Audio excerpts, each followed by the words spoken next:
సంతోషము. దేవుని వాక్యమును ధ్యానం చేసుకుందాము. ఈ దిన మన ధ్యాన అంశము మరి ఓడ మీద వేసాం. ఏంటో ఒకసారి చదివితే నేను ఆనందిస్తాను.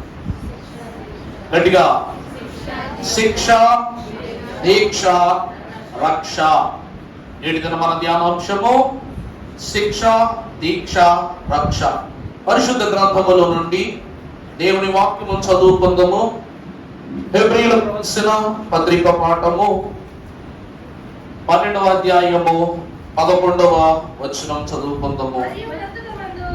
మరియు ప్రస్తుతమందు సమస్త శిక్షయు దుఃఖకరముగా కనబడుచున్నదే గాని సంతోషకరముగా అది కనబడదు. అయినను దాని యందు అభ్యాసం కలిగి ఉన్న వారికి అది నీతియను సమాధాన ఫలమిచ్చును. చదువు. కాబట్టి సడలిన మోకాళ్ళను బలపరచుడి, బాగుపడు నిమిత్తము మీ పాదములకు మార్గములను సరళము చేసుకొనుడి. చాలండి. ప్రభువునందు దేవుని ప్రియ సంఘమైన వాళ్ళారా, నేటి దిన ధ్యానాంశములో పరిశుద్ధులకు దేవుడిని తలంచుకొనుచు యేసుక్రీస్తు ప్రభువు యొక్క ఉపవాస దీక్షలో ఈ 3 ప్రధాన అంశములు అనగా ప్రభువు పొందిన శిక్షయు, ప్రభువు పూనుకొనిన దీక్షయు, ఆయన మనకు అనుగ్రహించు రక్షణకు మూలమై ఉన్నవని దైవజనులు ఫాదర్ ఎం దేవదాసయ్య గారు సెలవిచ్చిన వారై ఉన్నారు. వాక్యములో క్లుప్తముగా భక్తుడు సెలవిస్తున్న మాట, మరియు ప్రస్తుతమందు సమస్త శిక్షయు దుఃఖకరముగా కనబడునే గాని అది రానున్న కాలమున సంతోషకరముగా కనబడదు. ఇప్పుడున్నట్టుగా మనం అనుకుంటున్నాం. ఈ శిక్ష అన్నది మనకు దుఃఖము దుఃఖము దుఃఖము దుఃఖము అనుకుంటున్నాం, కానీ ఈ దుఃఖము సంతోషకరమైన దుఃఖము కాదు. తర్వాత చూస్తే అయినను దాని యందు అభ్యాసము కలిగిన వారికి అది నీతి అను సమాధానకరమైన. దేవుని వాక్యమునందు ప్రియకులారా, అభ్యాసము అనగా శిక్షణనిస్తుందంట. శిక్ష ఏమిస్తుందండి? శిక్షణ. సరే, మొదటి రోజు కూలి పనికి వెళ్ళాం. ఒళ్ళు నొప్పులు వస్తాయా? రావా? మళ్ళా రెండో రోజు కూలి పనికి వెళ్ళాం. ఒళ్ళు నొప్పులు పెరుగుతాయా? పెరగవా? మూడో రోజు వెళ్ళావు, పెరుగుతాయా? కాస్తో కోస్త అలవాటు అవుతాయా? 4వ రోజు, 5వ రోజు, 6వ రోజు, 7వ రోజు, నెలకు నెప్పులాగే ఉంటది, కానీ నీ శరీరం ఆ నొప్పులు ఏం చేసుకుంటదంట? అభ్యాసం చేసుకుంటుంది. దేవుని వాక్యము కూడా సిలువ శ్రమను బట్టి శిక్ష అను పదము ద్వారా కలగబోవు నేటి దిన శ్రమల అనుభవములను గురించి తెలియజేస్తున్నది. ఇవేమి దుఃఖకరముగా ప్రారంభమున కనబడును గాని ఇవి సంతోషాన్ని ఏమి ఇవ్వవు. పనికి వెళ్తున్నప్పుడు నొప్పులు వస్తాయి. ఆ నొప్పులు రేపు ఎల్లుండ అవతల ఎల్లుండ సంతోషాన్ని ఇస్తాయా? సంతోషాన్ని ఏమేవో, కానీ ఏమిస్తాయంట? శిక్షణనిస్తాయి. శిక్షణ అంటే ఏమిటంటండి? అభ్యాసము. అందును బట్టి దేవుని వాక్యం అంటుంది, కాబట్టి వడలిన చేతులు సడలిన మోకాళ్ళు బలపరచుడి. దేవుని ప్రియ బిడ్డలారా, శిక్షను అనుభవించుట ద్వారా మన చేతులకును మన కాళ్ళకును మరింత బలాన్ని, అనగా దేవుని వైపు అడుగులు వేయుటకు, దేవుని చేతిని అందుకున్నటకు దేవుడు మరింత బలాన్ని ఇస్తూ ఉన్నాడంట. దైవజనులు అన్నారు, భారము మోయు కొద్దీ ఎదుగుచున్నదే వధువు సంఘము అన్నారు. ఏమండి? భారము మోపే కొద్దీ తనను తాను సరి చేసుకుని దృఢపరచబడుతున్నదే వధువు సంఘం అన్నారు. కాబట్టి దైవజనుని యొక్క వాక్యము సెలవిస్తూ ఉన్నది, శిక్ష అనగా దేవుని ప్రేమ. శిక్ష అంటే ఏంటండి? దేవుని ప్రేమ. వాక్యం చదువుకున్నట్లయితే హెబ్రీ 12 చదువు నాన్న. నా కుమారుడా, ప్రభువు చేయు శిక్షను తృణీకరించుకుము. ఆయన నిన్ను గద్దించున్నప్పుడు విసుగకుము. ఆ ప్రభువు తాను మామ 12:6 తల్లి 12 ఫిబ్రవరి 12:6 ప్రభువు తాను ప్రేమించు వారిని శిక్షించి తాను స్వీకరించు ప్రతి కుమారుని తాను స్వీకరించు ప్రతి కుమారుడును దండించును. చూసారా, శిక్షించుట. ప్రభువు శిక్షను ఎందుకు మనకు అమలు చేస్తున్నారు, మనల్ని ఎందుకు బాధ పెడుతున్నారంటే, ఎవరైతే దేవుని చేత దండింపబడతారో లేకపోతే శ్రమపరచబడతారో వారు దేవునికి ఏమవుతారంట, స్వీకరింపబడిన వారు. అందుకే బెత్తము వాడని తండ్రి తన బిడ్డకు విరోధి. మీ బిడ్డలకు నయాను భయాను, తల్లి భయమో తండ్రి భయమో ఎవరో ఒకరి భయమన్నా ఉండాలి. లేకపోతే రానున్న కాలము ఘోర కాలము, గడ్డు కాలము, కత్తుల కాలము. అందుకే పెద్దోళ్ళు అంటారు, ఈరోజు తండ్రి దండించని చోట గురువు దండిస్తాడు, గురువు దండించలేని చోట ఎవరు దండిస్తారు, పోలీసులు దండిస్తారు. పోలీసులు కూడా దండించలేక మొల్లిపోయినట్టు ఎవరు దండిస్తారు, దేవుడు దండిస్తాడు. అందుకే ఎవరు దేవుని చేత దండింపబడుదురో లేక శ్రమ పెట్టబడుదురో లేక శిక్షించబడుదురో వారు దేవుని కుమారులుగా స్వీకరింపబడుదురు. వాక్యమునందు మనము చూస్తే అబ్రహాము దేవునిని బట్టి శ్రమ పెట్టబడిను, దేవునిని బట్టి శోధింపబడిను, దేవునిని బట్టి నడిపింపబడిను, దేవునిని బట్టి దీవింపబడిను. అబ్రహాము నువ్వెవరవు, అబ్రహాము నువ్వెవరవు, నా ఇల్లంతటిలోనూ నమ్మకమైన వాడు, నీతి పరుడవు నువ్వు. అంటే దేవుడు అబ్రహామును గర్భఫలము దగ్గర వేధించాడు, దేశమును దాటి నడిపించి వేధించాడు, తన భార్యను మరొక రాజు అపహరించుకుపోయినప్పుడు ఆ శ్రమ నిమిత్తమై వేధించాడు, కరువు కాటక కష్టములన్నిటిలోనూ వేధించి దేవుడు అబ్రహాములకు శిక్షణ ఇచ్చుటను బట్టి అబ్రహాము దేవునికి ప్రియ కుమారుడు, మనకు విశ్వాసమునకు తండ్రిగా నిలిపివేయబడ్డాడు. కంటిన్యూ చెయ్యమ్మా.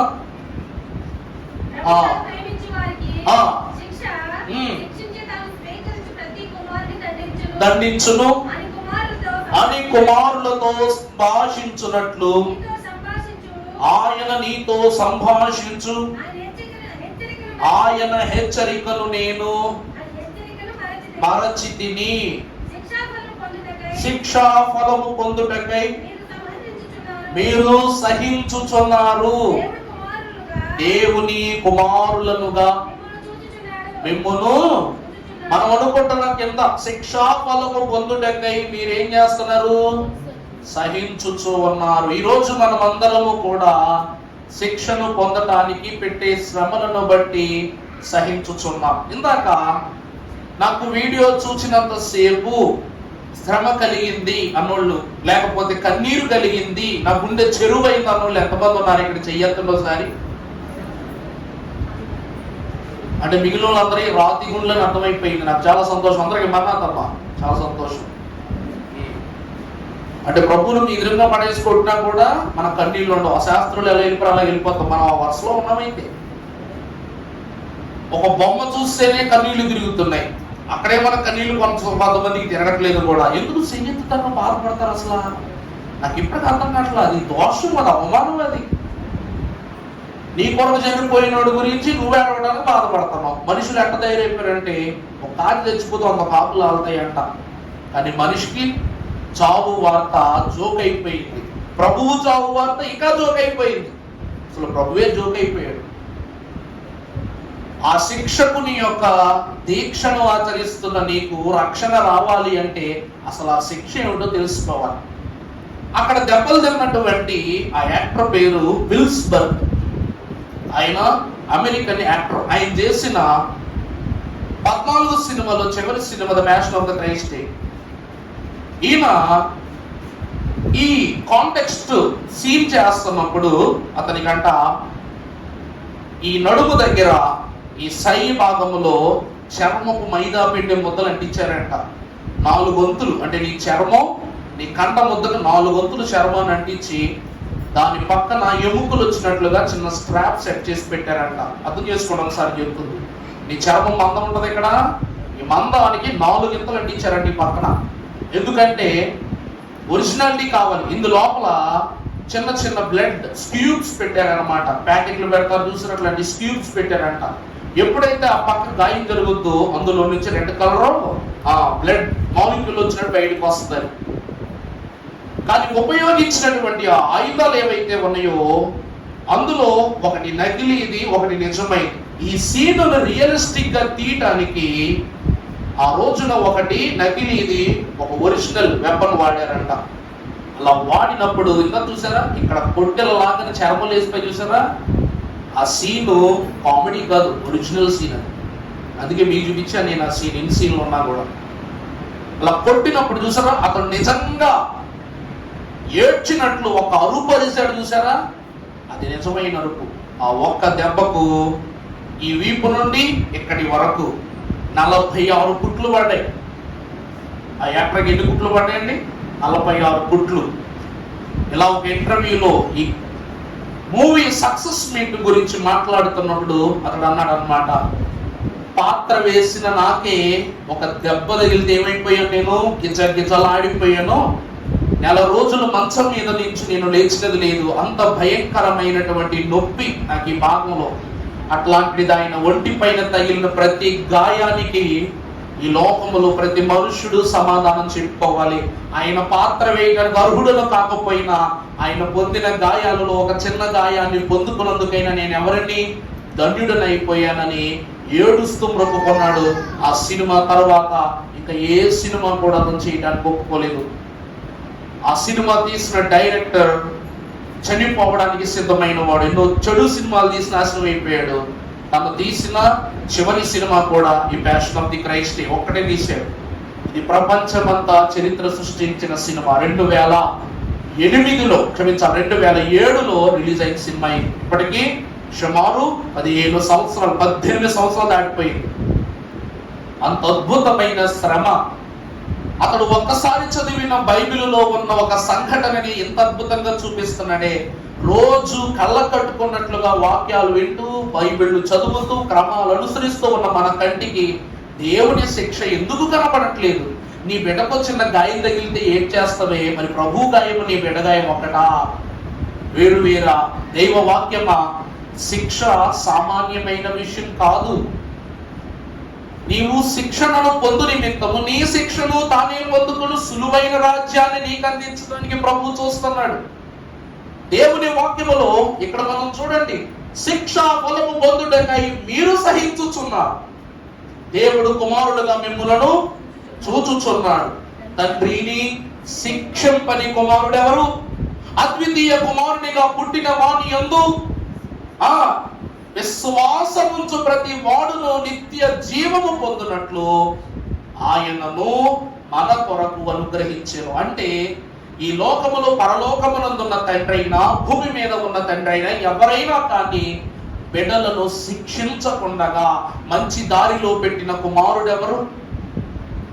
అందుకే వాక్యం అంటుంది, బిడ్డలను దేవుని విషయమై, మంచి విషయమై, రక్షణ విషయమై, రాకడ విషయమై శిక్షించాలి, దండించాలి, నిందించాలి, సరి చేయాలి. అందుకే శిక్షించినంత మాత్రాన మన పిల్లలకు మనం ఏమి దూరస్తులు అయిపోతామనో, లేకపోతే చెడిపేసిన వాళ్ళం అవుతామనో, లేక ఎనిమీస్ లా కనిపిస్తామని అనుకోవద్దు. దయచేసి మనము ఎంత దండిస్తామో మన బిడ్డలు అంత ప్రేమిస్తారు. రానున్న కాలంలో మన బిడ్డలు మనల్ని అంత ప్రేమిస్తారు. ఈరోజు భయం చెప్పలేకపోవటం వల్లే వాడు చెడిపోతాడు. పెద్ద అయిన తర్వాత భయం చెప్తే వెంటాడాడు. అందుకే దైవజనులు భక్తులు అంటున్నారు, దేవుని శిక్ష అనగా దేవుని కోపము కాదంట, దేవుని ప్రేమ. దేవుని ప్రేమ ఇదిగో జనులారా, పాపంబు నందెల్పరి కేవలము నమ్ముకొనిన పరలోక జీవంబు మన తప్పును అన్నారు. వాక్యములో మనము ముందుకు వెళ్ళినట్లయితే శిక్ష అనగా సామెతల గ్రంథము 3:11 చదువమ్మా.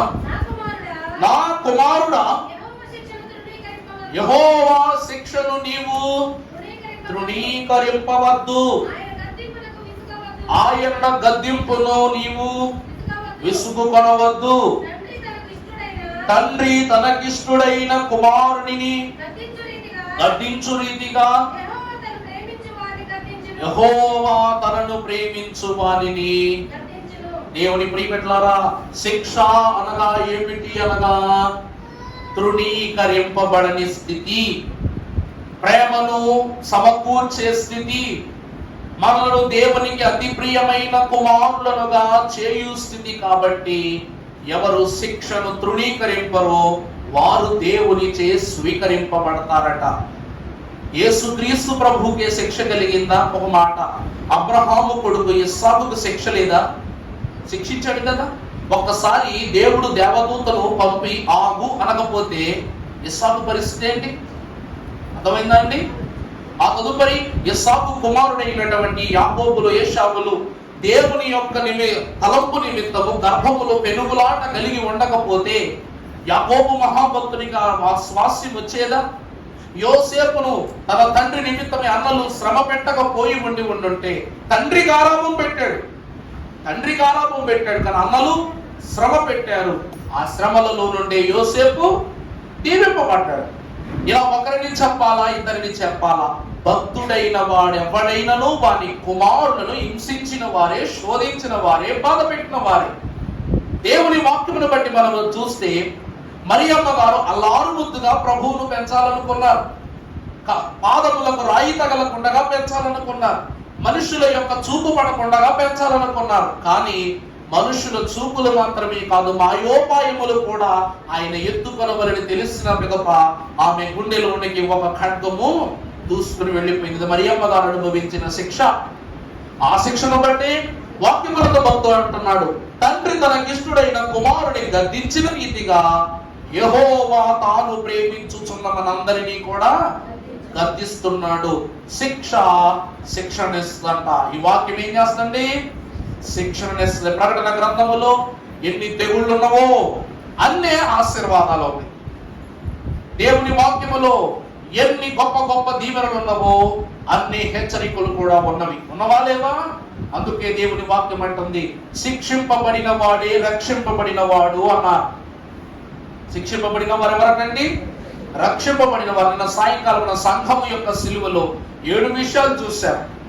క్రీస్తు శిక్ష పొందినట్టే నువ్వు శిక్ష పొందుకుంటే ఆయన రూపం వస్తుంది, ఆయన రాజ్యం వస్తుంది, ఆయన రాకడ వస్తుంది, ఆయన పేరు వస్తుంది, ఆయనకు కలిగిన వస్త్రం వస్తుంది. ఇంకేమి కావాలి మనకు? ఇవన్నీ కుమారుని బట్టి తండ్రి మనకిచ్చిన మేళ్ళు. ఇక్కడ ఎంత ఒదిగి ఉంటామో అక్కడ అంత ఎదిగి ఉంటాం. దేవునికి మహిమ కలుగునో గాక. ఎందుకు శిక్ష గద్దింపనగా? ప్రకటన 3:19 నేను ప్రేమించు వారందరినీ దేవుడు ఏమన్నారంట? దేవుడు ఎవరినైతే ప్రేమిస్తున్నారో వారిని గద్దించి శిక్షించుచున్నాడు. కనుక నీవు ఆసక్తి కలిగి ఏం చేయి? ఇప్పుడు మన పిల్లలు ఆడుకుంటాకి వెళ్తున్నారు, స్నేహితులతో ఆడుకుంటాకి వెళ్తున్నారు. ఈ ఆట వాళ్ళకి అంత మంచిది కాదని తెలిసింది అనుకో, మనం ఏం చేస్తాం? మన పిల్లలు ఏం చేస్తాం? అన్న ఇప్పుడు వద్దులే, తర్వాత ఆడుకుందాం అని చెప్తాం. మొదట వెంటనే ఎక్కడికి చెప్పానా వద్దని వెళ్ళిపో వస్తుంది అంటాం. అప్పటికి వినకపోతే బెక్కం వాడాల్సి వస్తుంది. అప్పుడు వింటా దేవుడు ఎవరిని ప్రేమిస్తాడో వారిని ఏం గద్దిస్తాడు? గద్దింపునకు లొంగకపోతే వారిని ఏం చేస్తాడంట? శిక్షిస్తాడు. కనుక ఈ శిక్ష విషయమై, ఈ గద్దింపు విషయమై మనం ఏమై ఉండాలి? దెబ్బలకు కూడా నువ్వు మాట్లాడలేదనుకో, అప్పుడు ఏం చేస్తారు? దెబ్బలకు కూడా మనం మాట్లాడకపోతే ఏం చేస్తారు? ఇంక నువ్వు ఎప్పటికీ ఆడుకోవడానికి బయటకు వెళ్ళవు. ఒకసారి గద్దించినప్పుడు తండ్రి మాట విని జాగ్రత్త గప్చిప్ మన ఇంట్లో కూర్చున్నాం అనుకో, అప్పుడు తర్వాత నువ్వు డాడీ పోయినసారి వెళ్ళలేదు కదా డాడీ, ఈసారి ఆడుకుంటాకి వెళ్తాడు ఒప్పుకుంటాడు. లేదు మా నాన్న మాట నేను తనుడు తిన్నా ఇరడానికి కోపగించుకుని వెళ్ళిపోతే తర్వాత రోజు నువ్వు వెళ్ళినా నీ స్నేహితుల్ని ఇంటికి రానివాడు నీ తండ్రి. అవునా కాదా?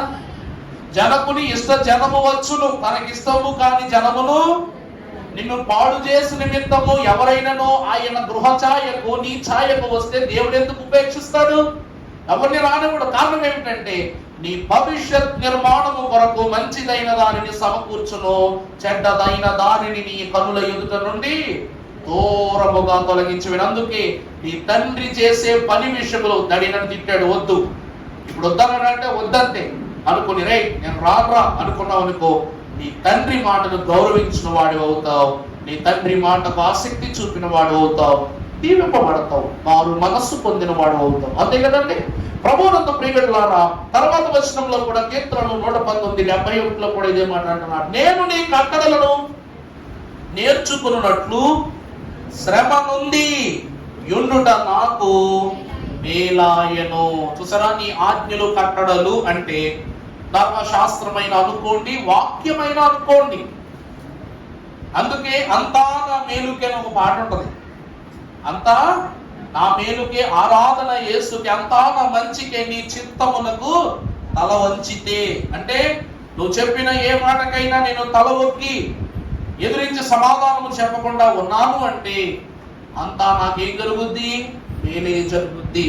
దేవుడు నన్ను కొట్టినా మేలవుతుంది. అందుకే వాక్యంలో యోబు అంటాడు 7:5 11:5 ఏమని ఉంటది? దేవుడు నాతో మాట్లాడిన మేలు, ఆయన నాతో వ్యాజ్యమాడిన మేలు, ఆయనే తన జ్ఞాన రహస్యములు నాకు తెలియజేసినా కూడా మేలు. అప్పుడు జ్ఞానము నా యోచనకు మించినదని నేను తెలుసుకుంటాను. అప్పుడు నేను చేసిన దోషములు అధిక భాగమును దేవుడు మర్చిపోతాడు. దేవుడు మాట విన్నామనుకో, నువ్వు గతంలో చేసిన చిన్న చిన్న తప్పులు ఉన్నా కూడా ఏం చేస్తాడంట? తొలగించేస్తాడు. దేవుని ప్రియబిడ్డలారా, ఆ పండు తినొద్దు అన్నారంటే అక్కడికి వెళ్ళొద్దు అన్నారని ఆ పని ఆ బిడ్డలు చేశారు కాబట్టి, ఆ ప్రియమైన బిడ్డల పైన దేవునికి బాధ్యత ఉంది కాబట్టి అటువైపు వెళ్ళొద్దు అన్నారు. వాళ్ళు వెళ్ళారు, తప్పు చేశారు, ఆజ్ఞాతిక్రమం చేశారు, తండ్రిని తలదించుకునేలా చేశారు. మరి బాధ కాదా?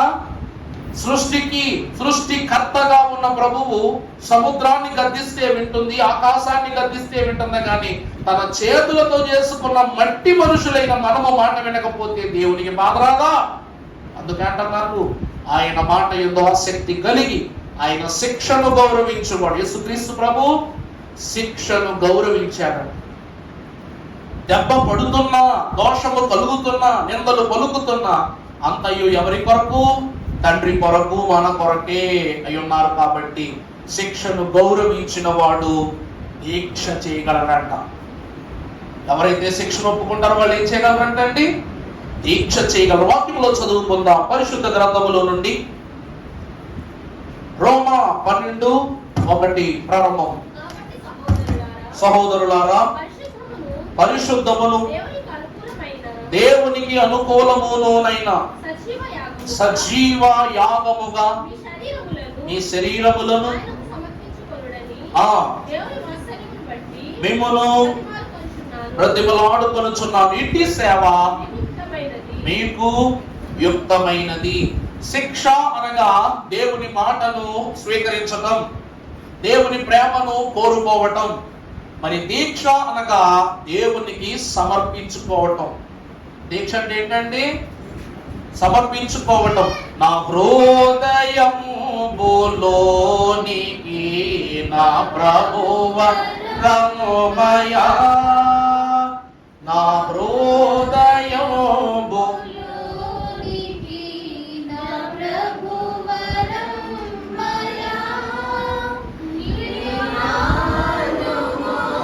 సేదము ప్రభు రక్తము బోధుడి సేదము నివాను సేదము ప్రభు రక్తము బోధుడి సేదము. చాలండి. నా హృదయములోనికి నా ప్రభువారమయ్యా, నా హృదయంలోకి వస్తే నేనేం చేస్తాను? నీ మ్రాను మోసేదను. అంటే ఈ 40 రోజులు కూడా నీ సిలువను నా ముదిమి మీద మోస్తాను, నా హృది మీద మోస్తాను అని ప్రభువుకు సమర్పించుకునుట. దీనిని దీక్ష అంటూ ఉన్నారు. దీనిని ఏమంటారండి? దీక్ష, సిలువ దీక్ష. దేవుని మాట ఎవరైతే వింటారో, లేక తండ్రి మాటను ఎవరు వింటారో తండ్రి చిత్తాన్ని జరిగిస్తారు. తండ్రి చిత్తము అనగా దీక్ష పూనుట. దేని కొరకు? దీక్ష దేని కొరకు చేస్తున్నామండి? రక్షణ కొరకు దీక్ష చేస్తున్నాం. దేని కొరకమ్మా? రక్షణ కొరకు. వాక్యములో ప్రభు అంటున్నారు, దీక్ష అనగా దేవునికి సమర్పించుకొనుట. నా హృదయములోనికి నా ప్రభువారమ్మయ్యా, నీ మ్రాను మోసెదన్ ప్రభు, రక్తంబు తుడిచెదన్, నా ఆత్మను నీకర్పింతును నా ప్రభువా రమ్మయ్యా అంటున్నావు. దేవునికి సమర్పించుకోవటమే దీక్ష అనగా. వాక్యములో చదువుకున్నట్లయితే యాకోబు 4:8 చూసినట్లయితే, యాకోబు పత్రిక 4వ అధ్యాయం. అమ్మా, దేవుని యొద్దకు రండి, అప్పుడు ఆయన మీ యొద్దకు వచ్చును. పాపులారా, మీ చేతులను చూడండి. దీక్ష ప్రారంభించినప్పుడు భక్తుడు అంటున్న మాట ఏమిటంటే, మీరు నా యొద్దకు రండి, దేవుని యొద్దకు మీరు రండి, అప్పుడు ఆయన మీ యొద్దకు వచ్చును. సిలువ ధ్యానాలలో మనము దేవుని దగ్గరికి రావాలా, దేవుడు మన దగ్గరికి రావాలా? ఈ రోజున ఏది కావాలన్నా మనిషి అక్కడికి వెళ్ళాల్సిందే. మంచినీళ్ళు కావాలన్నా వెళ్ళాలి, భోజనం కావాలన్నా వెళ్ళాలి, బట్టలు కావాలన్నా వెళ్ళాలి. అన్ని అవసరాల ఎందుకు మనిషి వెళ్తున్నాడు, కానీ అవసరతలను తీర్చే దేవుడు మాత్రం నీ దగ్గరకు రావాలని మాత్రం కోరుకుంటున్నాడు. ఎంతమంది ఒప్పుకుంటారు ఈ మాటని? దేవుడు దేవా దేవా దేవా నా ఇంట్లో ఉండు, నాతో ఉండు, నాలో ఉండు, నా యందు ఉండు, నా నిమిత్తం ఉండు అంటున్నావు. అంతే తప్ప, దేవా నేను నీ నిమిత్తం ఉంటా, నీతో ఉంటా, నీ సన్నిధిలో ఉంటా, నీ రాజ్యంలో ఉంటా, నీ సిలువ యొద్ద ఉంటా, నీ రాకడలో ఉంటాను, అసలు నేను నీవై ఉంటాను అనేవారు ఎంతమంది? ప్రశ్నించుకోండి. బట్టల కొట్టోడి దగ్గరికి వెళ్తాం, వాడు షాపు తీసేంత వరకు అక్కడ వెయిట్ చేస్తాం, మనకు నచ్చిన బట్ట దొరికేదాకా అక్కడ నుండి బయటకు రాం. ఈ మాట ఆడోళ్ళకి కాదు, మగాళ్ళు కూడా. ఎందుకంటే మంచి దుస్తులు దొరకకుండా 10 షాపులు తిరుగుతాం. మరి ప్రార్థన కుదరనప్పుడు ఎందుకు ఆ ప్రార్థన వదిలేస్తాం? మరలా కొత్తగా ప్రారంభించవే, నీకు నిదానము కుదిరేంత వరకు శ్రమ పడవే. పలానా చోట ఆహారము భలే రుచిగా ఉండదని తెలుసుకుని పలానా హోటల్లో లొకేషన్ పెట్టుకుని మరి ఇంటి భోజనం చేసి వస్తాం అక్కడికి. మరి దేవుని యొక్క వాక్కును కలిగి ఉన్న మనము దేవుడే జీవాహారం అని ఎరిగి కూడా ఆయన భుజించుటకు ఎందుకు అలక్ష్యం చేస్తున్నాం? అలాగని ఆసుపత్రికి వెళ్ళాలన్నా, పెళ్లికి వెళ్ళాలన్నా, పండగకి వెళ్ళాలన్నా, ఇంకెక్కడికైనా వెళ్ళాలన్నా, అసలు బయటకు రావాలన్నా సబ్బుతో 24 గంటలు ఫటాఫట రుద్ది సబ్బు బిళ్ళను అరగదీసి శుభ్రపరచబడి కొత్త దుస్తులతో బయటకు వస్తున్నాం. మనం దేవుని సన్నిధికి వచ్చినప్పుడు ఎందుకు కొన్ని మార్లు స్నానం ఆచరించాం, కొన్ని మార్లు సరైన దుస్తులు ధరించాం, కొన్ని మార్లు ఏం చేస్తాం? దేవుని యొక్క పిలుపును బట్టి అసలు గృహము దాటడానికే ఇష్టపడం. దీక్ష చేయుచున్న వారులరా, దీక్ష చేయువానికి శుద్ధి కావాలి. శుద్ధి ఉన్నవాడు దీక్ష చేయుటకు అర్హుడు. యేసుక్రీస్తు ప్రభు వారు దేవాలయం నుండి తన వాడుక చొప్పున, చూడండి అక్కడ ఉంటుందన్నమాట, తన వాడుక చొప్పున ఒలీవల కొండకు తాను వెళ్ళి ప్రార్థించేవారు. అంటే ఆయన దినచర్యలో ఒలీవ కొండ దీక్షలో ఒక భాగము, ప్రార్థన ఒక భాగము. పరమ భక్తుని యొక్క సత్య సంపన్నత కలిగిన వాక్కును మనము చూసినట్లయితే ప్రభునందు ప్రియులారా, కంటిన్యూ చేయండి అన్నమాట. ద్విమనస్కులారా, మీ హృదయములను మీరు పరిశుద్ధ పరచుకొనుడి, వ్యాకులపడుడి, దుఃఖపడుడి, ఏడుడి, మీ నవ్వు దుఃఖమునకు, మీ ఆనందమును చింతకును మార్చుకొనుడి. ప్రభువు దృష్టికి మిమ్మును మీరు తగ్గించుకొనుడి. ప్రభువునందు ప్రియులారా, వాక్యం ఏమంటుందండి? ప్రభువు దృష్టికి మనం ఏమవ్వాలంట? మనలను మనము తగ్గించుకొనిడి వారము కావాలట. ప్రభు లేఖన భాగములోనికి వచ్చిన ప్రియ సంఘమా, తర్వాత మనము చూసినట్లయితే పరిశుద్ధుడకు దేవుడు యాకోబు 4:9 వచనం, మనుష్యుడు చదువునాడా, మనుష్యులు మీ సత్క్రియలను చూచి పరలోకమునందున్న మీ తండ్రిని మహిమపరచునట్లు వారి ఎదుట మీ వెలుగును ప్రకాశించనీయుడి.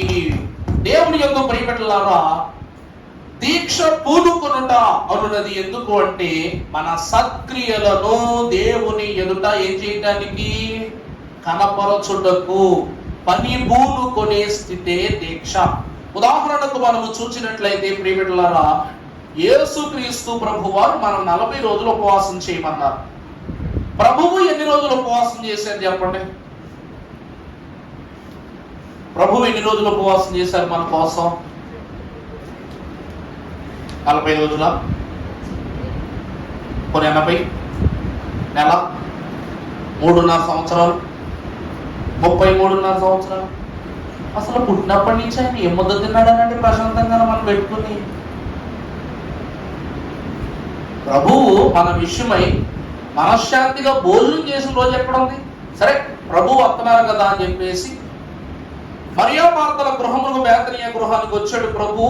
మార్త ప్రభువు కొరకు ఆహారం సిద్ధపరచడం గురించి మనకు తెలుసు, కానీ ప్రభువు ఆ ఇంట్లో ఆహారం తిన్నట్టు ఎప్పుడైనా చదువు నువ్వు? 5 రొట్టెలు 2 చేపలు 5,000 మందికి పంచిపెట్టినట్టు నీకు తెలుసు, కానీ ప్రభువు ఆహారము తిన్నట్టు చదువుకున్నావు నువ్వు? చివరికి నీకు ఇచ్చిన జీవాహారం అయ్యున్న రొట్టెలు ద్రాక్షరసములోనైనా ఒక రొట్టెను విరిచి ఇక్కడ మేము నిలబడి ప్రభువు విరిచిన దాని ప్రకారం పుచ్చుకొని తినండి అని అన్ని మేము తింటున్నాం తప్ప ప్రభువు తిన్నట్లు ఎక్కడేనుందా? ప్రభువు నీ కోసం ఏ రోజు అన్నం తిన్నారని, తన కోసం ఏ రోజు తృప్తి పొందుకున్నారని? ఆయన బ్రతుకంతా కూడా దీక్షే. ఆయన బ్రతుకంతా కూడా దీక్షే. దైవజనులు దేవదాసయ్య గారు అన్నారు, దీక్ష పూనుకొనిన క్రీస్తును పోలి జీవించుట కొరకు యేసు క్రీస్తు ప్రభువు యొక్క శిలువ శ్రమలను జ్ఞాపకము చేసుకున్న వాడే దీక్షను ప్రారంభించిన వాడు అన్నారు. అంటే ప్రభువు యొక్క శ్రమ మన కంటికి కనబడాలి, చెవికి వినబడాలి, హృదయానికి అంతు చెక్కాలి. అలాగున ఎవరైతే ఉంటారో వాళ్ళు సిలువెత్తుకున్నవారు, వాళ్ళు దీక్షను కొనసాగించేవారు. నాకు ఒక మాట, మీరెవ్వరూ కూడా దయచేసి తప్పుగా అనుకోదు, బాధపడద్దు. ఒక్క మాట అడుగుతాను, సంవత్సరంలో 40 రోజులు ఎన్నిసార్లు వస్తాయి? సిలువ ధ్యానాల గురించి అంటున్నాను. 40 రోజులు ఒక్కసారే కదా, అంటే 365 రోజుల్లో 40 రోజులు మనం ఏం చేస్తున్నాం? సిలువ ధ్యానాలు చేస్తున్నాం. సిలువ ధ్యాన వ్రత దినములు అంటారు. వ్రతం అంటే ఏంటి? వ్రతం అంటే ఏంటి? అసలు వ్రతం అనే పదం ఎందుకు వాడతాం? ఆడోళ్ళు వ్రతాలు ఎందుకు చేస్తారండి? అంటే మీరు వ్రతాలు చేయరా? అంటే వ్రతాలంటే బొమ్మెట్టు పూజాత్మ గురించి కాదు అంటుంది. వ్రతం అంటే అదే కాదులేండి, సత్యనారాయణ వ్రతాలు ఏ కాదు. వ్రతం అంటే వేరే. వ్రతము, వ్రత దినము అంటే ఆదేశింపబడిన దినాలు, అనుసరించవలసిన దినాలు అని అర్థం. ఈ వ్రతములో ఈ సమయానికే నేను భోంచేసేయాలి, ఈ సమయానికే పనులు చక్కబెట్టుకోవాలి, ఈ సమయానికే నేను శుభ్రపరచబడిపోవాలి, ఈ సమయానికే నేను దేవునిలోనికి వెళ్ళిపోవాలి అనే నియమ నిబంధనలతో కూడుకున్న రోజులే వ్రత దినాలు. ఈ వ్రత దినాలు ప్రారంభిస్తే ముగించాలి, ముగించవలసిన అవసరం వస్తుంది. ప్రాణ త్యాగములకైనా వెనకాడని దినములుగా ఉండాలి. అందుకే భక్తులు అంటున్న మాట ఇక్కడ ఎంత ప్రత్యేకంగా సెలవిస్తున్న మాట ఏమిటంటే చూడండి, మనుష్యులు మీ సత్క్రియల యందు చూచి పరలోకమందున్న మీ తండ్రిని మహిమపరచునట్లు వారి ఎదుట మీ వెలుగు. దీక్ష అనగా ఏమిటి అంటే మీ సత్క్రియలను చూచుచున్న పరలోకమునందున్న తండ్రి ఏమైపోవాలంట? మిమ్మల్ని చూసి మహిమపరచబడాలి. ఇక్కడ నువ్వు సిలువ ధ్యానం చేయటం వలన నీ పక్కనున్న వాడు, నీ ఎదురునున్న నేను, లేకపోతే బయట ఉన్న సంఘస్థులు, బయట ఉన్న లోకస్తులు ఆనందపడటం కాదు. ఎవరు మహిమపరచబడాలి? దేవుడు మహిమపరచబడాలి. అప్పుడు మీ వెలుగు ప్రకాశింపనీయుడి. దానిని బట్టి మీ వెలుగు ఏం కావాలంట? ప్రకాశింపబడాలి. దీక్ష విశ్వాసులకు ఏమిస్తుందంట? వెలుగుగా ప్రకాశింపజించింది. 3 దినాలు ఎస్తేరు మహాభక్తురాలు ఉపవాసం చేసింది. చివరికి తాను సంపాదించుకున్న వెలుగు ద్వారా భర్తను, దేశాన్ని, తన పినతండ్రిని, తన స్వజనులను కూడా రక్షించుకుందా లేదా? ఎస్తేరు అనగా నక్షత్రం, నక్షత్రం అనగా వెలుగునిచ్చున్నది. యేసుక్రీస్తు ప్రభువు కూడా వెలుగై ఉన్న దేవుడే. వీరు పూనుకున్నటువంటి ఉపవాసము ద్వారా, దీక్ష ద్వారా ఆయన వెలుగును మనకు అందించారు. మనము సంపాదించుకున్న వెలుగు మన బిడ్డలకు అందింపజేస్తాం. అందుకే దీక్ష ప్రతి మనుష్యునికి అవసరమై ఉన్నది. తర్వాత మనము చూసినట్లయితే చివరిగా అపోస్తలుల కార్యములు 4:12 నిన్న సంఘము యొక్క సిలువ అన్నది కదా. ఇదిగో చూడండి బొమ్మ. వధువు కూడా ఏం మొయ్యాలి? సిలువ మొయ్యాలి. మరి ఈ కాలం ఆర్టిఫిషియల్ ఇంటెలిజెన్స్ కాలం కదా. ఇప్పటికిప్పుడు గూగుల్ తల్లిని అడుగుతుంటే గూగుల్ తల్లి కూడా బాబు నాకు తెలవదు బాబు నన్ను వదిలే అంటుంది. కానీ ఆర్టిఫిషియల్ ఇంటెలిజెన్స్ సాఫ్ట్వేర్ ఎక్కించుకోవడం వలన ఏదడిగినా కూడా మన బుర్ర పట్టుకెళ్ళి అక్కడ పెట్టి, మన ఆలోచనలు అక్కడ పెట్టి దానికి రూపాన్ని ఇవ్వమంటే అలా తయారు చేసి ఇచ్చేస్తుంది. సంఘం ఏమెత్తుకుంటుంది అక్కడ? సంఘములకు సాదృశ్యంగా వధువు రూపాన్ని ప్రభు శ్రమల రూపములో. నేనేది ఇలా అక్కడ ప్రభు మోస్తున్న చోట ప్రభు బొమ్మ తీసేయమన్నాను, వధువు బొమ్మ పెట్టమని అడిగారు, పెట్టేసి ఇచ్చేసింది నాకు అక్కడ. సంఘము తన సిలువను ఎత్తుకొనుట ద్వారా తనకి ఏం కలుగుద్ది? రక్షణ కలుగు. చదువున్నాడు ప్రభు. మరి ఎవరి వలన రక్షణ కలుగదు? మనము రక్షణ పొందవలయునని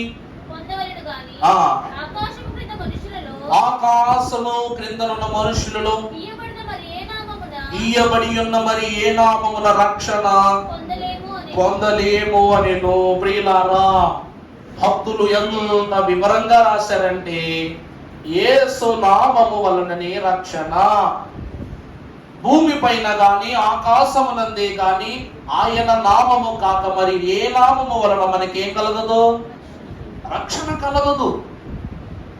రక్షించు దేవుని పక్షమున చేరి భక్షించు దుష్టుడయ్యున్న సాతానుని యొక్క వీక్షణను దాటి సూక్ష్మమై ఉన్న దేవుని మర్మాన్ని కనుగొనినదే సంఘం.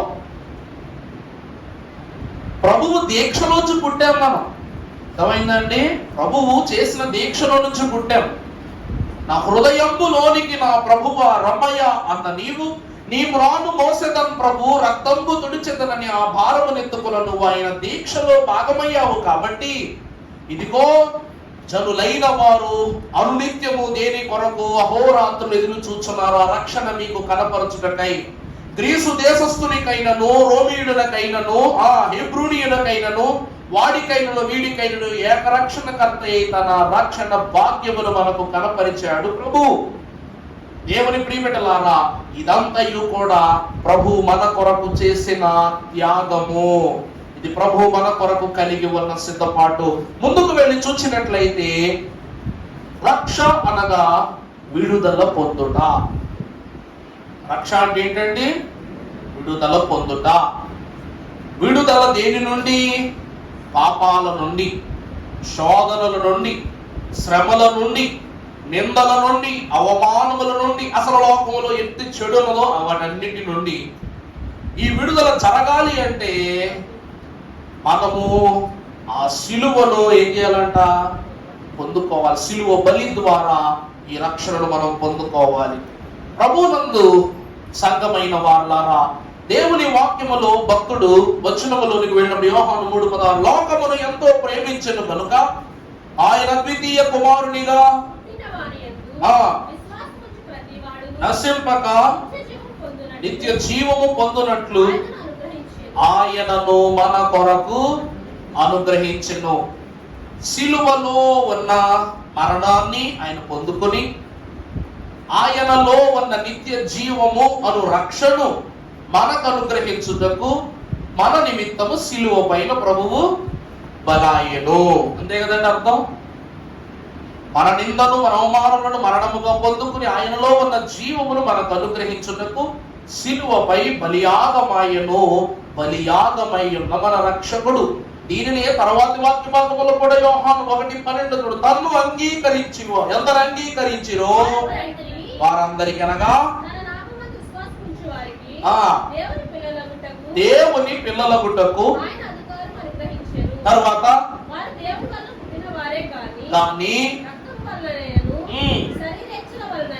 శరీరేచ్ఛల వలనైనను మనుష్యేచ్ఛల వలనైనను పుట్టిన వారు కారు. చూసారా?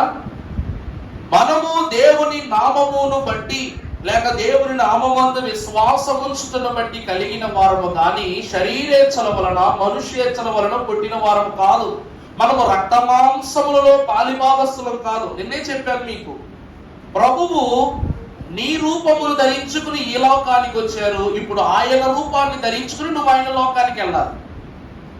ఇక్కడ కూడా వాక్యం అది అంటుంది, నువ్వు రక్త మాంసముల వలన ఈ లోకములో బ్రతకటం ప్రభువునకు ఇష్టము కాదు, ఆత్మానుసారమైన దేహముతో బ్రతకటమే ప్రభువుకి ఇష్టము. కాబట్టి రక్షణ అనగా రూపాంతరం పొందుట. రక్షణ అంటే ఏంటండి?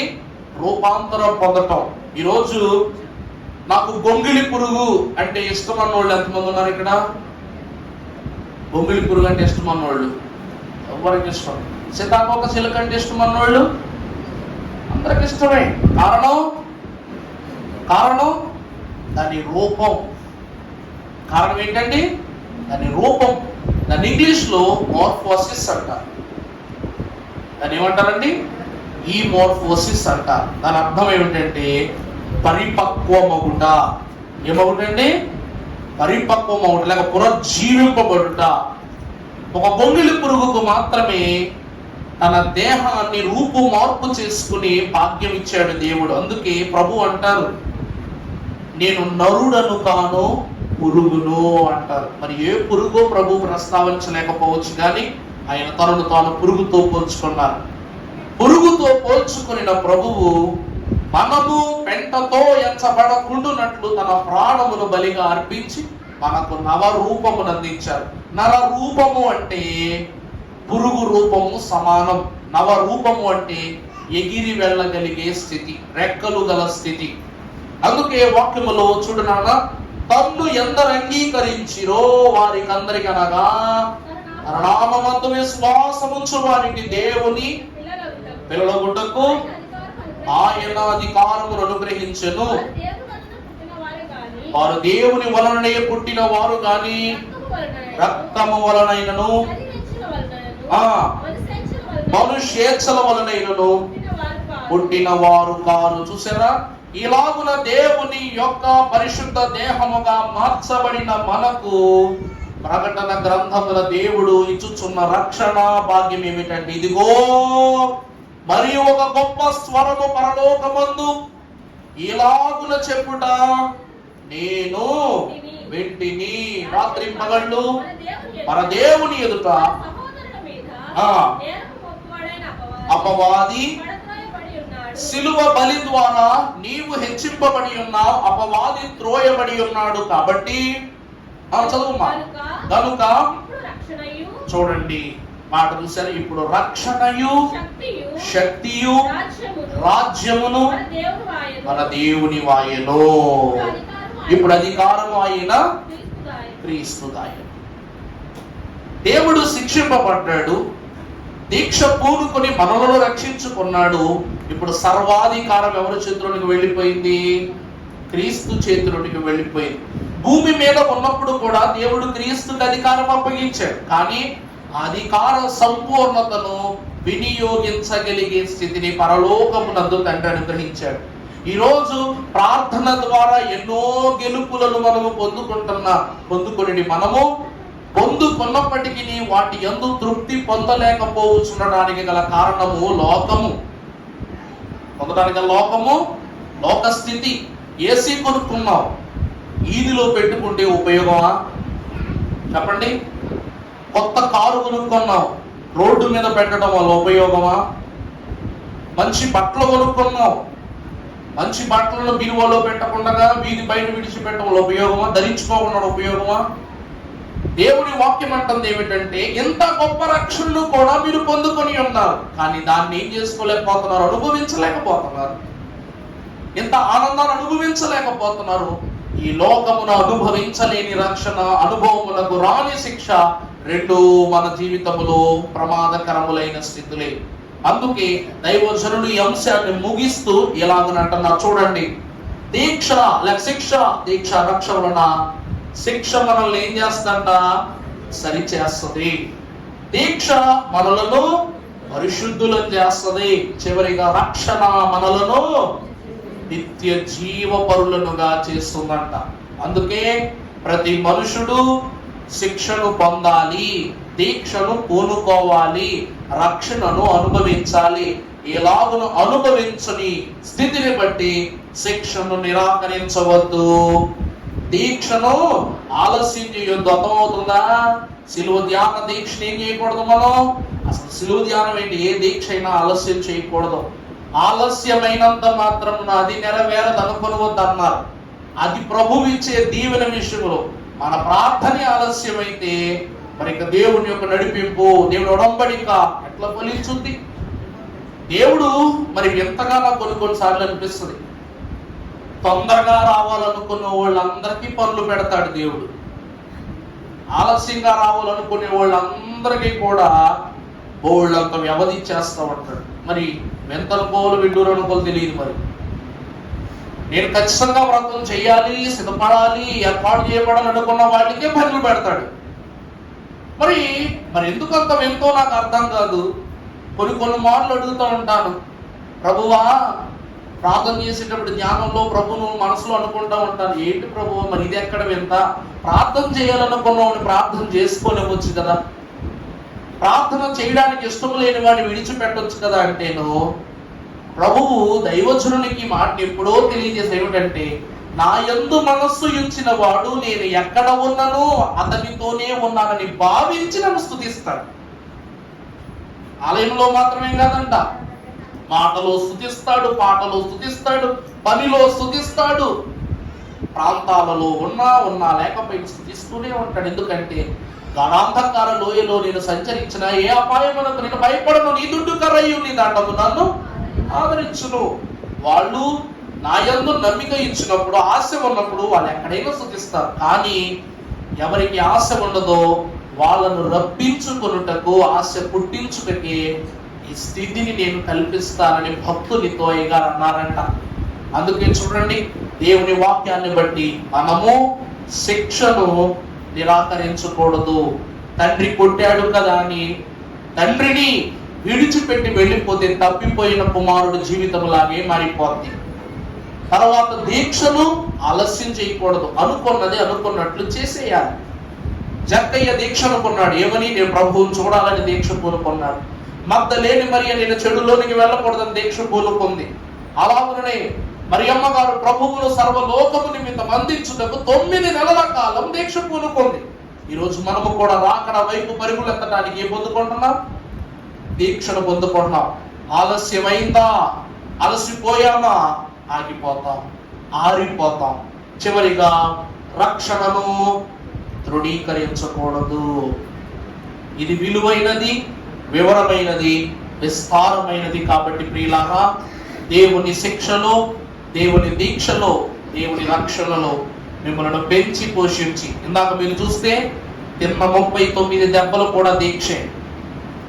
తిన్న 39 దెబ్బలు కూడా దీక్షే. అసలు ప్రభువు సిలువ గెత్సెమనే తోటలో అడుగు పెట్టినది మొదలుకొని ప్రాణమునకు తన ఆత్మను అప్పగించు వరకు 3 దినములు ఆయన చేసినది దీక్షే, దీక్షా ఫలమే.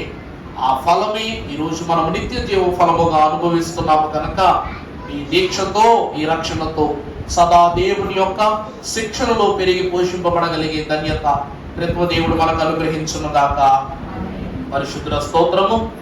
మా మాటలను తండ్రి కైకూరనట్లు ఈ జ్ఞానముతో, ఈ సమాధానముతో మమ్మలను నింపి నడిపించి దీవించి మహిమ పొందుమని యేసు నామమున వేడుకొంచున్నాం తండ్రి. ఆమేన్.